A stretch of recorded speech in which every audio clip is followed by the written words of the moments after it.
Bonjour, c'est Ursule encore. On est le 11 novembre 2019.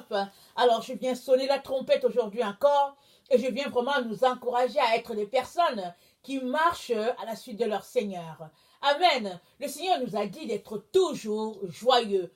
Peu importe les épreuves dans notre vie, peu importe ce qui nous arrive, qu'on ait envie ou pas, le Seigneur nous a dit d'être joyeux. Pourquoi? Parce que la personne qui est joyeuse est capable de toujours surmonter les pièges que l'ennemi met devant elle, d'autant plus qu'elle est dans la joie, elle a l'esprit disposé à savoir si Dieu est dans cette affaire ou pas.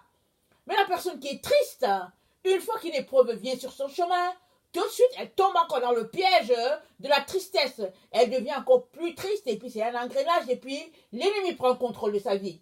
Parce que la tristesse appartient au monde des ténèbres, alors que dans le monde de lumière qui est le ciel, c'est toujours la joie. Il est donc très important que si tu te réclames de Jésus-Christ, que tu sois toujours joyeux. Amen. Et vous savez quoi, la joie, ce n'est pas le fait de sourire. Hein? Il y a plusieurs personnes, elles montrent un beau sourire, alors que quand tu vas les voir, elles sont très très abattues. Et il y a d'autres personnes qui ont un visage de glace, un visage très très sérieux, mais à l'intérieur, c'est la joie du Seigneur en pleine forme. Alors que le Seigneur nous donne de ne pas regarder à l'apparence, mais de toujours regarder au cœur. Amen. Parce que tous ceux-là qui regardent à l'apparence finissent par tomber dans le pied de la séduction, alors que ceux-là qui sont confiants en leur Seigneur marchent les yeux fixés sur le trône. Que le Seigneur bénisse sa parole. Amen. Alors aujourd'hui, je viens parler d'un Dieu fait à notre image. Amen. Alors, je ne sais pas le Dieu que toi tu sers, ou quel est le Dieu que moi je sers. Moi, je pense que je sers le grand Dieu, le Dieu Yahweh, le Créateur des cieux et de la terre, le Père du Seigneur, Jésus-Christ.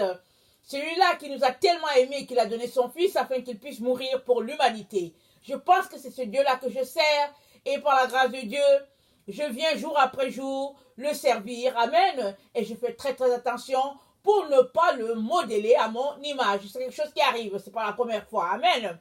Je l'ai déjà modélé à mon image par le passé et chaque jour je fais attention pour ne pas le modeler à mon image.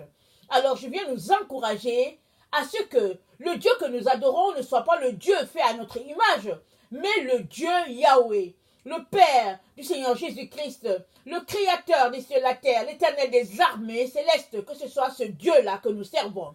Amen. Alors si nous nous réclamons de ce Dieu-là, il est donc très très important que nous puissions regarder à nous pour voir si nous marchons selon ses principes. Alors j'ai pris l'exemple d'un roi qui au fait, je pense c'est celui qui est venu après le roi Salomon, qui une fois qu'il est arrivé, il a changé les règles en place et il a fait un Dieu à son image à lui et il a entraîné le peuple à pécher. Amen. Et l'exemple qui me vient, qu'on ne va pas vraiment regarder aujourd'hui, mais on ne va pas s'attarder là-dessus, c'est l'exemple du roi Saül. Alors, le peuple Israël, le peuple juif, le peuple d'Israël voulait un roi comme les peuples aux alentours. Et Dieu leur a dit, non, non, non, moi je vais être votre Dieu, je serai votre roi, je vais régner sur vous. Ils ont dit, oh non, non, non, on veut un roi comme les autres. Alors finalement, Dieu a dit, ok, ayez votre roi. Alors ils ont choisi, ils ont regardé Saül, il était beau, il était grand, en tout cas, la Bible nous dit que c'était un homme, en tout cas en pleine forme, en tout cas beau d'apparence. Ils ont choisi celui-là. Quand les gens l'ont vu, ils ont dit, oh, sûrement, sûrement Dieu est là. Et ça nous rappelle aussi, quand le prophète Samuel est allé pour oindre David, alors, parce que Dieu lui a dit, c'est un fils d'Isaïe qu'il a choisi à la place du roi Saül. Alors, quand il est allé pour oindre l'un des fils d'Isaïe, il a regardé Eliab. La Bible nous dit qu'il était beau, il était grand, handsome comme on dit.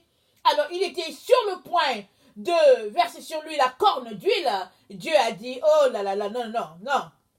Non, ne regarde pas l'apparence. Amen. Et finalement, on a amené un petit là, en tout cas qui n'avait l'air de rien, peut-être même qui sentait le foin, il sentait peut-être les brebis. C'était David. Amen. L'homme selon le cœur de Dieu. Amen. Parce que Dieu a ses critères que nous n'avons pas. Les critères de Dieu sont souvent cachés et les critères des hommes, c'est l'apparence. Alors le roi Saül finalement a été déclassé, a été détrôné. Et à la place, le jeune David a été couronné par l'Éternel des armées. Amen. C'était l'homme sur le cœur de Dieu. Et même, Dieu nous le prouve quand David est tombé. Il est tombé dans le péché. Il a été détrôné, vraiment chassé par ses enfants, les gens aux alentours. Il a continué d'invoquer ce Dieu-là. Il a continué de s'humilier. Il a continué vraiment de rendre grâce à ce Dieu-là. On a les psaumes qui nous racontent la misère de David et tout. Et Dieu l'a remis sur le trône. David est mort étant roi, malgré le fait qu'il est tombé. Et Dieu nous prouve que c'est l'homme selon le cœur de Dieu. Amen. Pourquoi? Parce que David est tombé. Il n'est pas resté dans son péché. Il n'est pas resté se lamentant. Il n'est pas resté s'apitoyant sur son sort. Amen. Il est parti à genoux, là, par terre, invoquant le trône, et Dieu a restitué ce que l'ennemi est venu détruire. Amen. Alors, l'homme regarde à l'apparence, Dieu regarde au cœur. Toi, à quoi regardes-tu? Amen. Les êtres humains passent leur temps à dire, ouais, telle personne, ouais, bah, la personne mérite d'être pasteur, et puis bon, telle personne, ouais, elle mérite d'être président d'un pays, et puis bon, telle personne, oh, dis n'importe quoi, et puis ta. Mais qui es-tu pour apporter de tels jugements? Parce que la personne qui sonde les cœurs et les reins, c'est Dieu. Tu peux voir une personne et dire qu'elle ne mérite pas une place alors que Dieu a déjà dit que c'est signé, c'est écrit. Alors, quel Dieu sers-tu?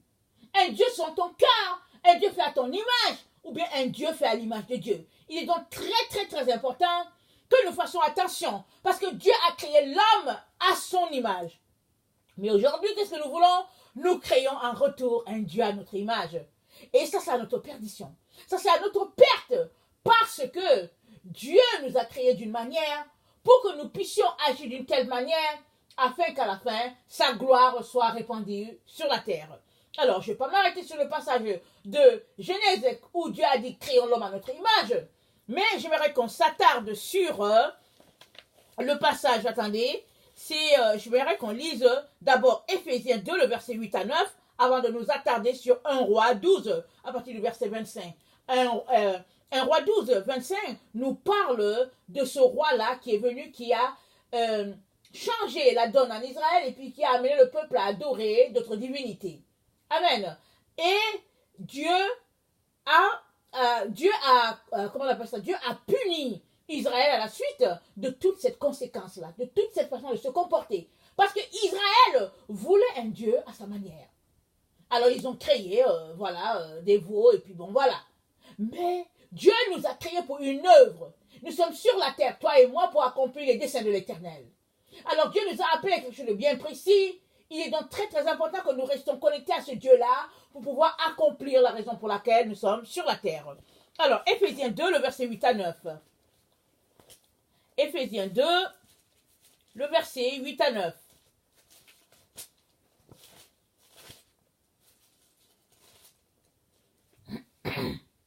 Excusez-moi, je suis un peu enrhumée, ma voix un peu grave, mais bon, ça devrait passer. Amen. Alors, car c'est par la grâce que vous êtes sauvés, par le moyen de la foi, et cela ne vient point de vous, c'est le don de Dieu. Ce n'est point par les œuvres afin que personne ne se glorifie, car nous sommes son ouvrage, ayant été créés en Jésus-Christ pour de bonnes œuvres, que Dieu a préparées d'avance afin que nous les pratiquions. Alors Dieu a préparé d'avance des bonnes œuvres pour que nous les pratiquions, mais il a aussi préparé d'avance notre esprit à quelque chose de bien précis. Il nous a créés, il nous a façonnés à sa manière pour quelque chose de bien précis sur la terre. Alors si Dieu a préparé des œuvres d'avance pour nous, c'est évident qu'il nous a aussi préparé nous à l'avance pour quelque chose. Si les œuvres sont tellement importantes que Dieu les crée d'avance, à combien plus forte raison, nous qui sommes faits à son image, nous a-t-il prédestinés pour quelque chose de bien précis. Mais si tu ne marches pas selon lui, et que tu t'es façonné un Dieu à ton image, je me demande bien comment tu vas réussir à connecter à ce que Dieu a pour toi et trouver le chemin pour ta destinée. Amen. Il est très important que nous puissions nous examiner, et nous assurer que nous ne sommes pas en train de marcher selon le désir de notre cœur, mais que nous sommes en train de marcher selon ce que Dieu veut pour nous. Amen. Alors, 1 roi 12, à partir du verset 25, je vais lire. Jéroboam bâtit Sichem. Sur la montagne d'Éphraïm, il demeura, puis il en sortit et bâtit Pénuel. Jéroboam dit à son cœur, le royaume pourrait bien maintenant retourner à la maison de David. Si ce peuple monte à Jérusalem pour faire des sacrifices dans la maison de l'Éternel, le cœur de ce peuple retournera à son Dieu, à Roboam, roi de Juda, et ils me tueront et retourneront à Roboam, roi de Juda. Après s'être consulté, le roi fit 2 veaux d'or, et il dit au peuple, assez longtemps vous êtes monté à Jérusalem, Israël, voici ton Dieu qui t'a fait sortir du pays d'Égypte. Il plaça l'un des veaux à Bethel, il mit l'autre à Dan. Ce fut là une occasion de pécher, le peuple alla devant l'un des veaux jusqu'à Dan. Jéroboam fit une maison de haut lieu, et il créa des sacrificateurs pris parmi tout le peuple et n'appartenant point au fils de Lévi. Il établit une fête au 8e mois, le 15e jour du mois, comme la fête qui se célébrait en Juda, et il offrit des sacrifices sur l'autel. Voici ce qu'il fit à Bethel, afin que l'on sacrifia au veau qu'il avait fait. Il plaça à Bethel les prêtres des hauts lieux qu'il avait élevés, et il monta sur l'autel qu'il avait fait à Bethel, le 15e jour du 8e mois qu'il avait choisi de son gré. Il fit une fête pour les enfants d'Israël, et il monta sur l'autel pour brûler des parfums. Amen. On ne va pas retourner dans toute l'histoire d'Israël, mais on sait tous que ça, Dieu appelle ça abomination. Alors Dieu s'est choisi un roi selon son cœur.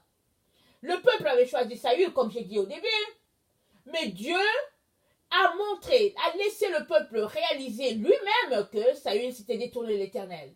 On ne va pas retourner dans cette histoire-là, mais on sait qu'à un moment donné, alors que c'est Samuel, le sacrificateur, qui était appelé à faire le sacrifice, alors le roi Saül a vu que le prophète Samuel traînait, alors il a pris de l'avant pour aller faire le sacrifice, et alors Dieu, c'est à ce moment-là que Samuel est venu. Et comme ça, au moment où Samuel est venu, là le roi Saül a su qu'il avait fait une faute. Et puis quand le prophète Samuel lui parlait, il a tenu l'habit du prophète Samuel pour dire, oh Seigneur, aie pitié de moi. Et l'habit s'est déchiré sur Samuel. Et Samuel a dit, aujourd'hui même, c'est comme ça que Dieu va déchirer, pardon, il n'a pas dit aujourd'hui même, il a dit, c'est comme ça que Dieu va déchirer la royauté sur ta maison. Alors ça a pris du temps, le temps que David vienne sur le trône, parce que Dieu a eu le temps de l'entraîner aussi à devenir roi par des guerres, et puis voilà, par aussi lui donner de ne pas tuer le roi Saül. Mais toujours est-il que Dieu a prononcé quelque chose contre ce roi-là, qui n'a pas observé les ordonnances de l'Éternel. Dieu n'a jamais dit que c'était un roi à offrir les sacrifices. Il a dit que c'était le prophète, c'était le sacrificateur à le faire. Et le roi a pris la place. Il est venu faire la chose qu'il ne devait pas. De son autorité, il a fait ce que Dieu ne voulait pas. Et ça, Dieu n'a pas aimé. Et il a puni ce qui s'est passé. Alors, pareil encore aujourd'hui. Dieu n'a pas changé. Ce Dieu-là n'a pas changé. Il nous a donné les principes de vie. Il nous a donné les 10 commandements. Il nous a demandé comment nous comporter. Mais si nous regardons autour de nous, nous allons voir que nous avons un Dieu à notre image, à notre siècle. Amen. Notre siècle a son Dieu, le siècle avant nous, certainement, et c'est la même tendance, chaque fois ça va en se dégradant. Alors, nous avons des dieux en fonction des dénominations. Alors, chaque dénomination a son Dieu. Même s'ils disent tous qu'ils servent le Dieu d'Israël, le Père de Jésus-Christ, et que Jésus-Christ est mort sur la croix pour eux, il y a des dénominations où le baptême d'eau c'est suffisant. Il y a d'autres dénominations où, si tu ne parles pas en langue, ça veut dire que tu n'as pas le Saint-Esprit. Il y a d'autres dénominations où, en tout cas, pas besoin ni de Saint-Esprit, ni de quoi que ce soit. Tu as juste besoin d'arriver à l'église et puis d'être froid. Dès que tu es tiède, comme Laodicée, ah oui, ça là tu es bon et puis tu cadres. Et il y a des dénominations où, finalement, il faut venir, en tout cas, débrailler comme si on allait au bar. Et puis là, ça fait la peur de tout le monde, etc., etc. Mais le Dieu d'Israël n'a pas changé. Il dit, je suis saint, je suis l'Éternel ton Dieu, et tu n'auras point d'autre Dieu dans ma face. Il y a une manière de se comporter, et Dieu nous appelle à la sainteté jusqu'au plus petit détail de notre vie. Alors, si tu te réclames de Dieu, il est donc important que tout ton comportement reflète ce Dieu-là. Alors, il y a des gens qui te diront que non, écoute, c'est pas grave, et puis bon, voilà, comment on appelle ça, Dieu, il regarde juste à l'intérieur du cœur et puis c'est pas grave. Qu'est-ce que Dieu a dit à Israël? Qu'est-ce que Dieu a dit à Israël? Il a dit, vous êtes des sépulcres blanchis, mais à l'intérieur, c'est des ossements. Mais en autre temps, on lui dit que non, non, c'est pas grave. Si ce Dieu-là, tu l'as juste à l'intérieur, même si à l'extérieur, c'est pas là, c'est pas grave. C'est bien que finalement, on regarde les gens, on ne sait même pas s'ils sont chrétiens ou pas.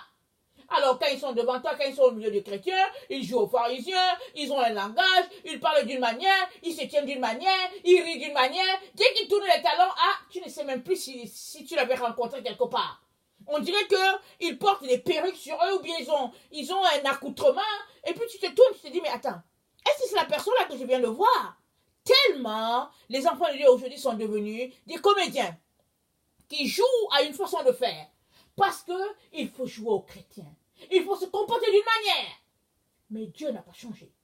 Alors, Roboam, qui a pris la place du roi d'Israël, parce que le royaume s'est divisé en deux à cause du péché du roi, comment on appelle, Salomon, ça s'est divisé en deux.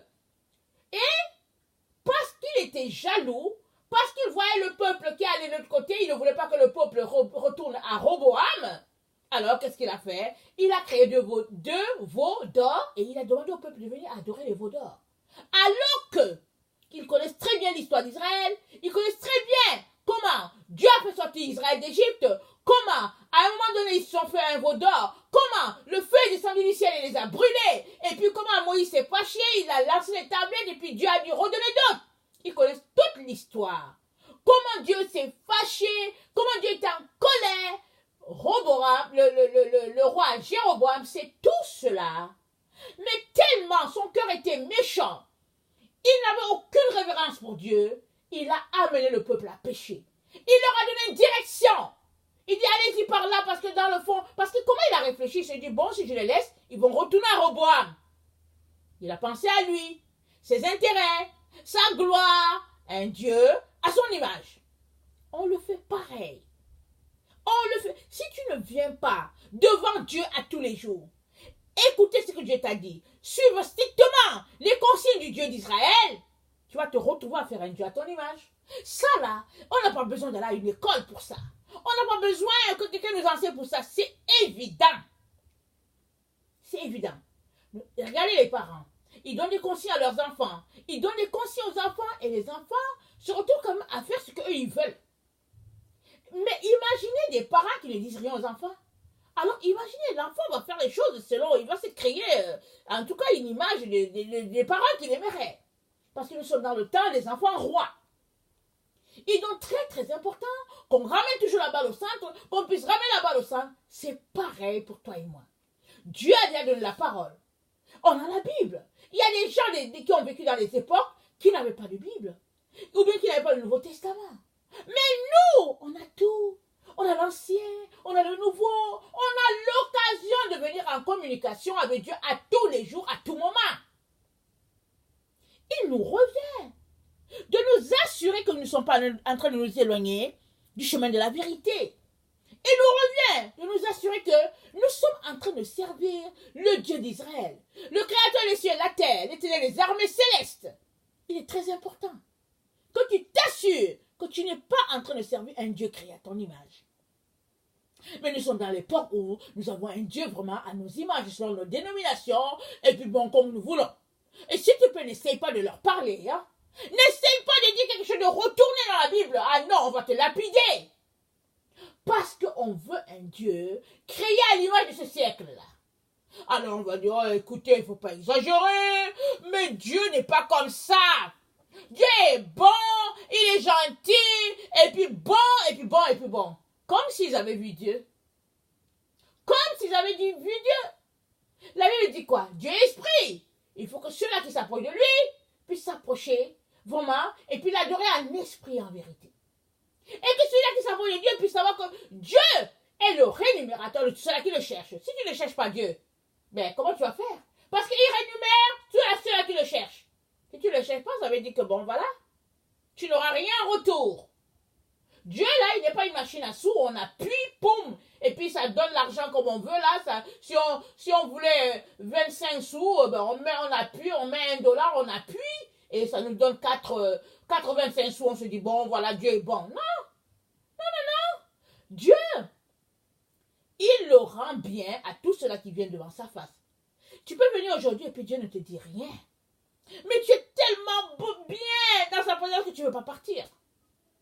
Il y a des jours où tu arrives, il te donne des recommandations, et d'autres jours quand tu arrives, il te dit, tu sais quoi, je n'ai pas aimé ceci, je n'ai pas aimé cela. C'est un père. C'est normal. Mais si toi tu penses que le Dieu là que tu sais, il va te donner des bisous, et puis bon voilà, on est dans une génération, les gens veulent les bisous. Ils disent ouais, Dieu a fait ceci, et puis bon voilà, et les esprits séducteurs s'y mettent, et ils charment tout le monde, et les gens sont là, ils disent ouais, Dieu est là, Dieu nous a parlé, que Dieu, ouais. Mais écoutez, les esprits séducteurs, ils sont là où il y a le mensonge.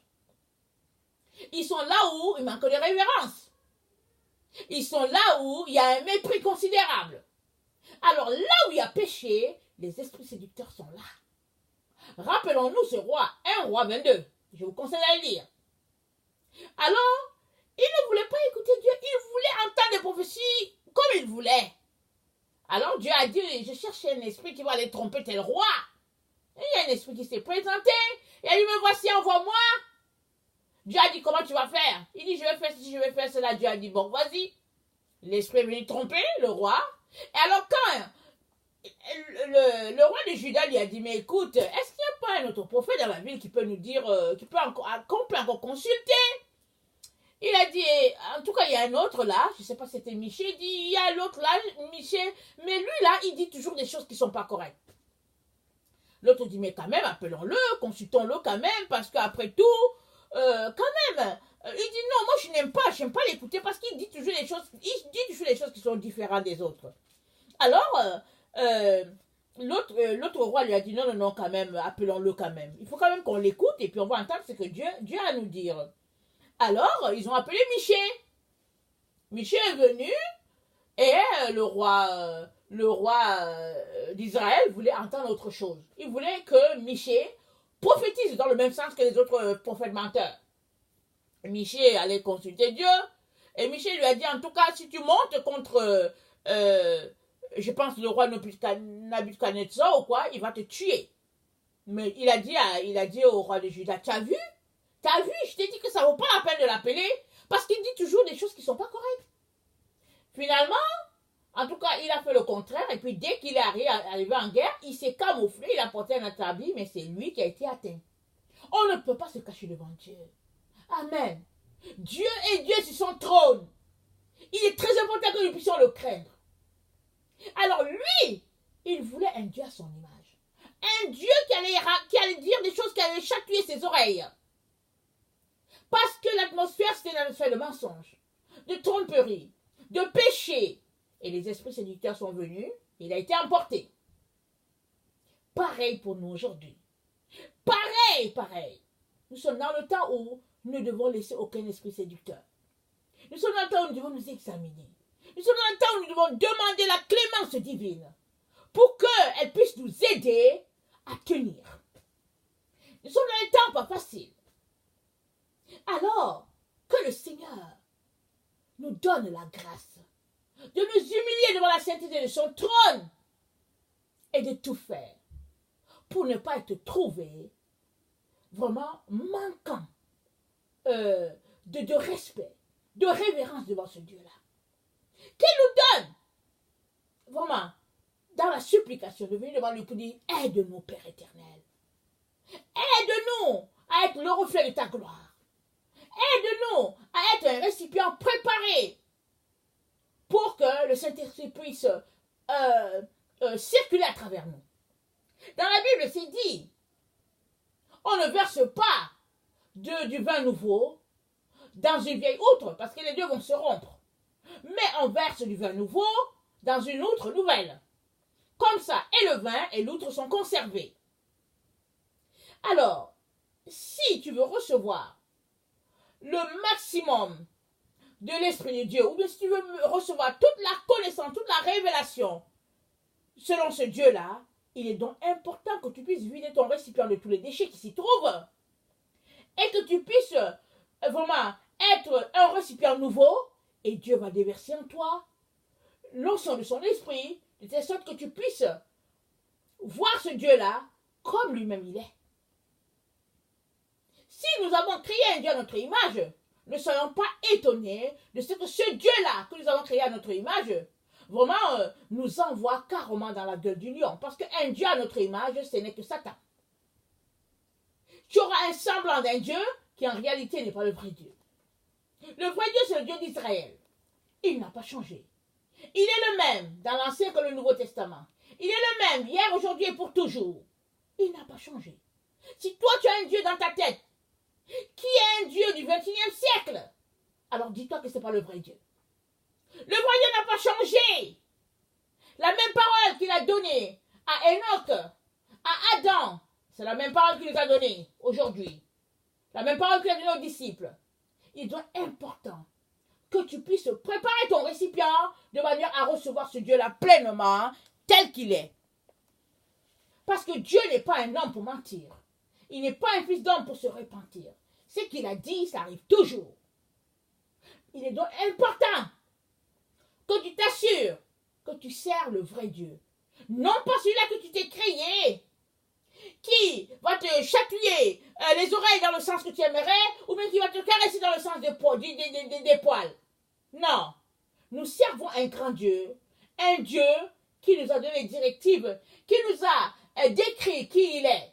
Mais il faut que tu lises la Bible pour savoir qui il est et que tu te comportes tel qu'il est. Amen.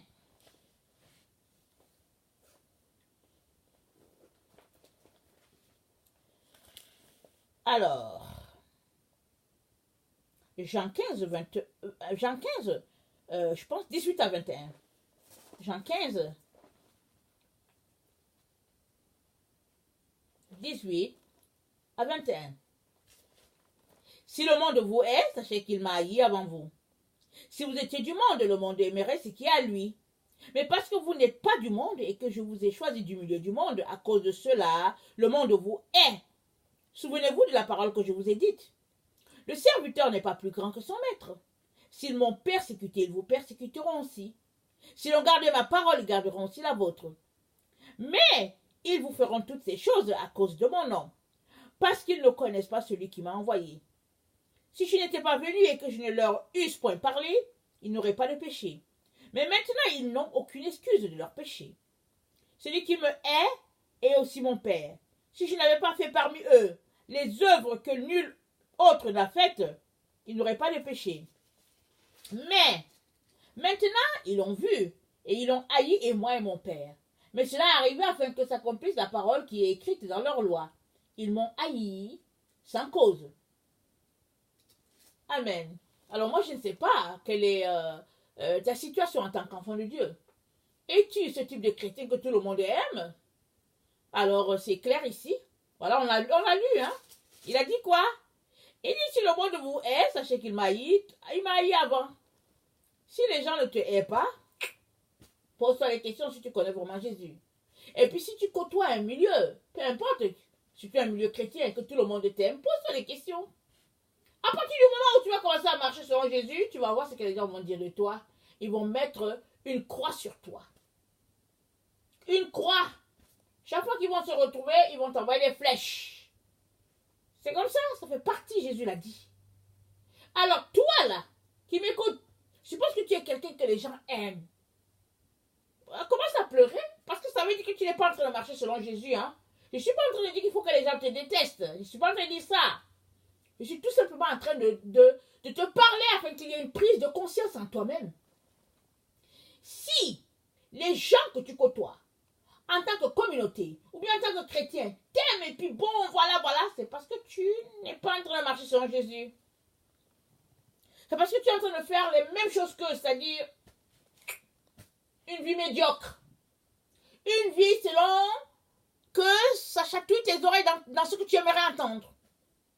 Mais à partir du moment où tu vas commencer à réprimander ceci, à dénoncer cela, à te comporter comme Jésus aimerait, quand les gens vont se retrouver entre eux, ils vont dire, ben, tu as vu celle-là ou bien tu as vu celui-là? En tout cas, ils vont te critiquer un peu et puis bon, ils vont dire, bon, en tout cas, prions pour elle et puis bon, voilà. Ça fait partie de la vie chrétienne, c'est cela, c'est comme ça. Qu'est-ce que tu veux? Tu veux marcher selon ce que les gens veulent voir, ou bien veux-tu marcher selon le Seigneur Jésus? Amen. Il est très important que tu décides pour toi-même. Je vais terminer en lisant Laodicée. On connaît tous ce passage-là, mais il est très important qu'on se rappelle certaines choses qui sont très très importantes. Moi, vous savez quoi, je n'ai pas de problème. Hein? Je n'ai aucun problème. Parce que, anyway, non, je ne m'attends pas à ce que quelqu'un m'apprécie ou quoi, parce que, non. Ça fait partie de la vie. Moi, je cherche mon Jésus et puis, c'est ça qui m'intéresse. Le reste, ça ne m'intéresse pas. Et je prie pour que le Seigneur me donne de garder le cap fixé, les yeux fixés sur lui. Alors, écrit à l'ange de l'église de Laodicée, voici ce que dit l'Amen, le témoin fidèle et véritable, le commencement de la création de Dieu. Je connais tes œuvres. Je sais que tu n'es ni froid ni bouillant. Puisses-tu être froid ou bouillant? Ainsi, parce que tu es tiède et que tu n'es ni froid ni bouillant, je te vomiterai de ma bouche.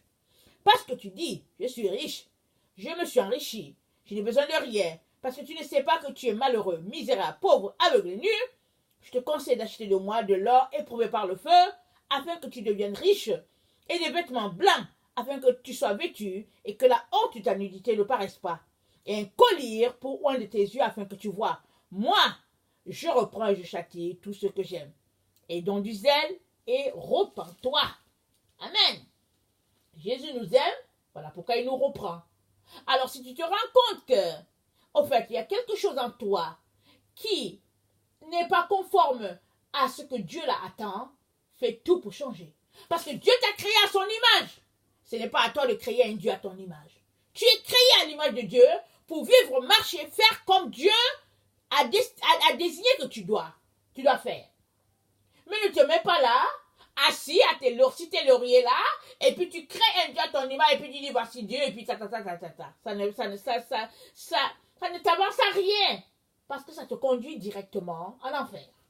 Je sais qu'on est dans le temps où les gens n'aiment pas parler d'enfer, ils aiment toujours qu'on leur chatouille les oreilles en disant que tout est bien, tout est beau, mais il est très important que tu saches que l'enfer existe aussi bien que le paradis, et tous ceux-là qui ne marchent pas sur le Seigneur, Jésus vont finir en enfer. Que le Seigneur bénisse sa parole. Je vous aime beaucoup. Dieu davantage. Merci.